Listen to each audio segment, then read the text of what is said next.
স্ত্রীকে কুপিয়ে হৃৎপিণ্ড ব্যাগে ভরে ঘুরে বেড়ালো স্বামী, বিহাংস দেখালো প্রতিবেশীদের। স্ত্রীকে ধারালো অস্ত্র দিয়ে খুন করে তার হৃৎপিণ্ড ব্যাগে ভরে ঘুরে বেড়ালেন স্বামী।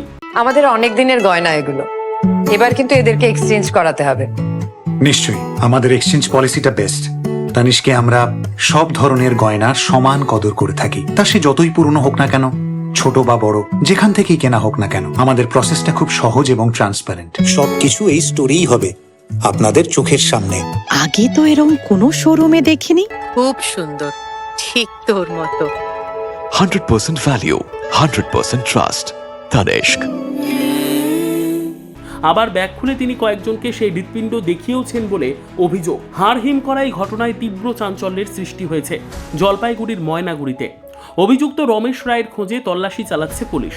ময়নাগুড়ি শহর সংলগ্ন ব্যাংক কান্দি এলাকার ঘটনা। অভিযোগ, আজ সকালে স্থানীয় বাসিন্দা রমেশ রায় তার স্ত্রী দীপালি রায়কে খুন করে তার হৃৎপিণ্ড ও অন্যান্য দেহাংশ একটি ব্যাগে ভরে এলাকায় ঘুরছিলেন। প্রতিবেশীদের বাড়িতে গিয়ে স্ত্রীর শরীরের অংশ দেখান তিনি। এই কাণ্ড দেখে ঘাবড়ে গিয়ে লোকজন স্থানীয় পঞ্চায়েতকে জানালে সেখান থেকে পুলিশকে খবর দেওয়া হয়। উল্লেখ্য, ময়নাগুড়ির ব্যাংককান্দির বাসিন্দা পরেশের এক ছেলে ও এক মেয়ে আছে। তার মেয়ের বিয়ে হয়ে গিয়েছে। স্থানীয় সূত্রের খবর, রমেশ রায় ও তার স্ত্রী দীপালি রায় গতকাল রাতে তাদের নিজের বাড়িতেই ছিলেন। অভিযোগ, আজ সকালে স্ত্রীকে একটি ধারালো অস্ত্র দিয়ে কুপিয়ে খুন করেন রমেশ। তারপর দেহাংশ কেটে একটি ব্যাগে ভরে এলাকায় ঘুরে বেড়ান। ময়নাগুড়ি গ্রাম পঞ্চায়েতের প্রধান নীলিমা রায় কি বললেন শুনবো। এখানে আজকে সকাল 8টার দিকে আমাকে একজন ফোন করে, উনি ভাইস্তার সম্পর্কে।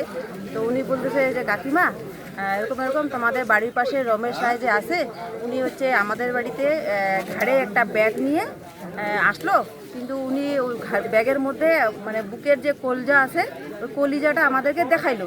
তো ওনারা ওটা দেখে ভয় পেয়ে ওনারা আবার বাড়ি থেকে বের করে দিছে। বের করে দেওয়ার পরে আমাকে ফোন করছে। আমি শোনার পরে স্পটে এসে দেখি, দেখার পরে ঘরের ভিতরে পুরা রক্ত। তারপরে দেখার পরে আমি প্রথমে আইসি সাহেবকে ফোন করি। ফোন করার পরে ওনারা পাঠাইছে। আইসা দেখার পরে এখানে ডেড বডি ভিতরে আছে। তো মানে যে মার্ডার করছে উনি তো এখন নাই, উনি ঘাড়ের ব্যাগ নিয়ে কেউ বলতেছে উত্তর দিকে গেছে, কেউ বলতেছে স্টেশনের দিকে গেছে। তো এখন পর্যন্ত খবর পাওয়া যায়নি। আপনার নাম? আমার নাম নীলিমা রায়, ময়নাগুড়ি প্রধান।